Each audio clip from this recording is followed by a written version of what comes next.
Hello everyone, welcome to Screen Scream. I'm Viola. In today's episode, I'm going to talk about two new movies that are not from Hollywood, and they're about special occasions that happen during our lives. And in Top 007, we're going to talk about trending movies that I'd love to talk with you. Without further ado, let's listen to the first new movie we're going to talk about today. A Hero. Rahim is in prison because of a debt he was unable to repay.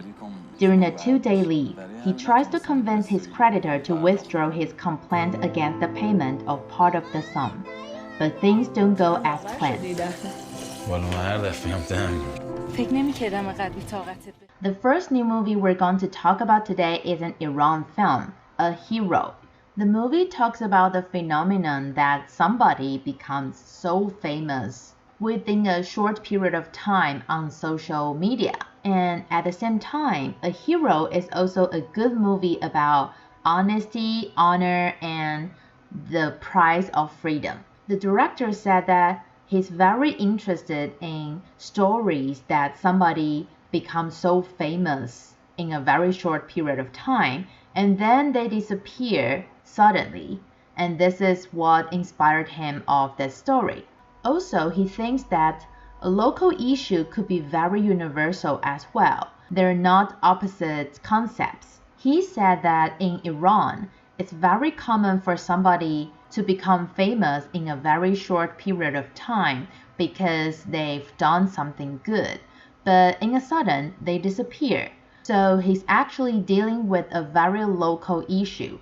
But at the same time, people from different cultural backgrounds will be able to understand and become interested in the story, because as long as your motivation and your vision are universal, you can make people around the world understand what you're talking about.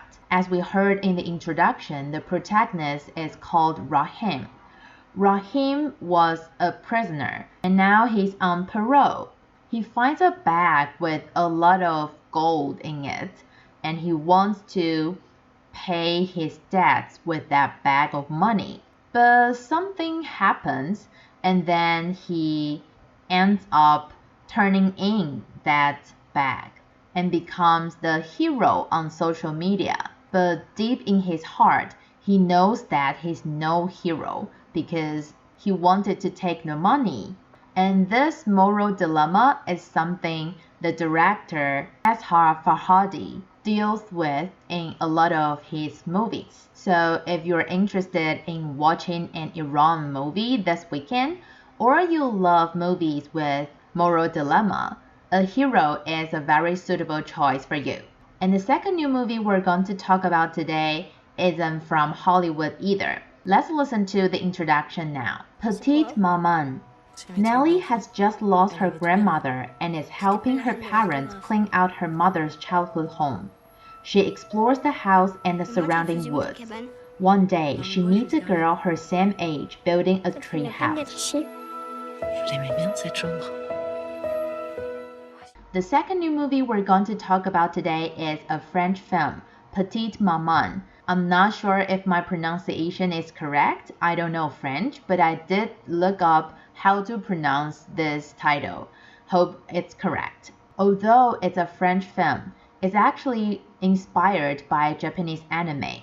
According to the director Miyazaki Hayao, and the whole Japanese anime is the inspiration of this movie, because the director Miyazaki Hayao and the Japanese anime made the director see the method to make films for kids and how to look at the children as the smartest audience. The director said that in the tempo and speed of Miyazaki Hayao's movies, you can feel the faith of making movies for kids and the fact that kids are the smartest audience.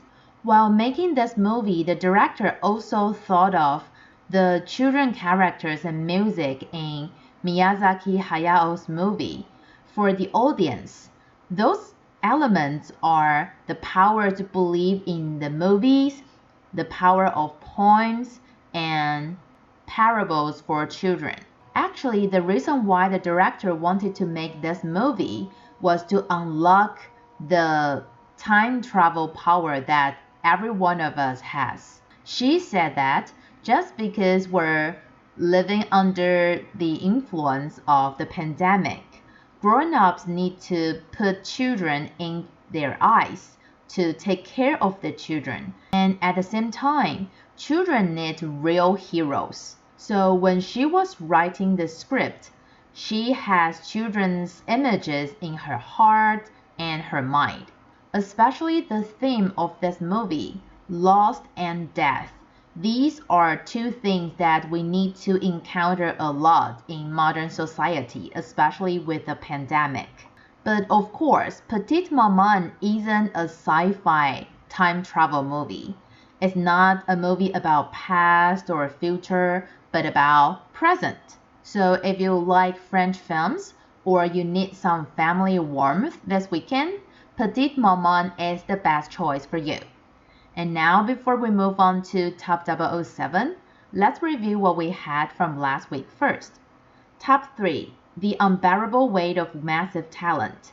Top 2 was Everything Everywhere All at Once. And Top 1, Fantastic Beasts, The Secrets of Dumbledore.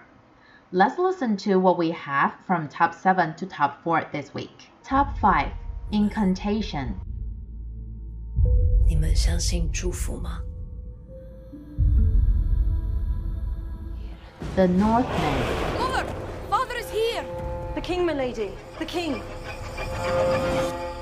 Your fate is set and you cannot escape it. Top 4, Sonic the Hedgehog 2. What's happening? Okay, quick version. Robotnik is back. There are only 3 movies from Top 7 to Top 4 this week, so we can tell that it's a little bit crowded from Top 3 to Top 1. First of all, let's talk about Incantation. Well, it's back on chart. I guess for those who love horror movies, there aren't many choices recently, unless you think Doctor Strange is a horror movie, but I don't think so. We will talk about it later. So I guess that's the reason why people are going back to the theater for Incantation. But don't worry, there are some horror movies coming soon. I don't understand why, because the Ghost Month isn't here in Asia yet, and it's not Halloween in the West either.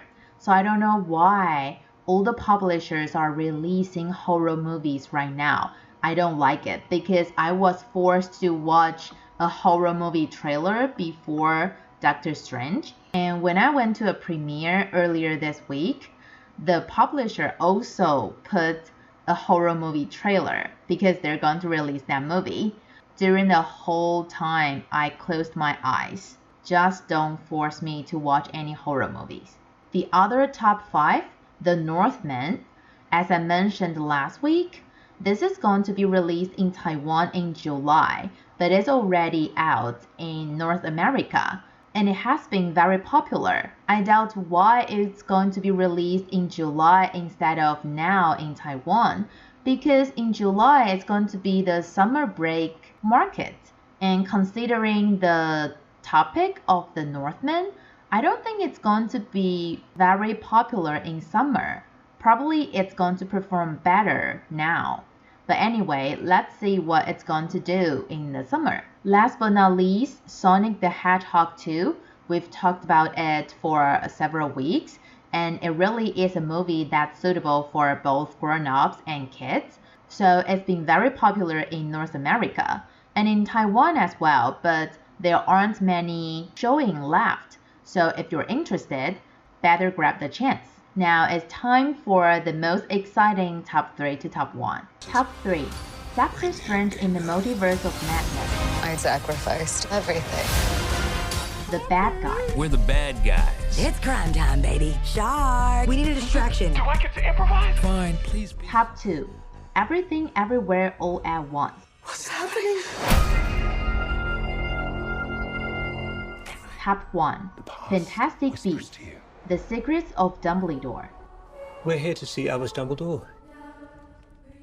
Yes, it's a little bit crowded, and there's only one new movie in this part, So of course, that's the one we're going to talk about. Doctor Strange in the Multiverse of Madness. Don't worry, it's just the second week, so I'm not going to talk about any spoilers. What I want to talk about is that Doctor Strange is the time for a blockbuster director to come back to the Marvel world. Many people who went to see Doctor Strange said that, oh, this is a horror movie and it's so not Marvel. I want to ask you, what do you mean by not so Marvel? Because The Eternals was said to be not a Marvel movie, and I personally don't like it very much, but it's not because it's not Marvel. There are just so many different aspects of Marvel movies, and Doctor Strange is just the very first one that's actually related to horror, but it's not a horror movie. I mean, I'm a person who doesn't even dare to watch any horror movie, ghost movies, and even horror like Saw or I don't know, any bloodshed movie. I don't like them. But Doctor Strange is okay. But the reason why some people have that kind of feeling is because director Sam Raimi started his career with horror, but he did bring the neighborhood superhero Spider-Man to the big screen. So after 2002, he's not only a horror style movie director, but also a comic adapted superhero kind of blockbuster director. After the classic Spider-Man series with Tobey Maguire ended, director Sam Raimi went back to his horror style movies. But since Doctor Strange in the Multiverse of Madness was designed to be the very first horror style movie in Marvel Cinematic Universe, so right after the director of the first Doctor Strange movies, Scott Derrickson said, oh, I'm not going to direct the sequel, Kevin Feige instantly thought of Raimi because he's able to film a comic adapted superhero style movie, but also he has a lot of experiences filming horror movies. So if you're holding back from going to watch Doctor Strange because you're afraid that it's going to be a horror movie, don't be afraid. But I still need to tell you that I still think it's a good movie, but if I look at it with a Marvel standard, it's definitely one of the worst. And the reason? I will save it for the time that we can talk about spoilers. But that's all the time we have for today. Hope you like the show. And I don't know whether we can talk about spoilers in Doctor Strange next week. But remember to come back next week. I'm Viola. See you next week.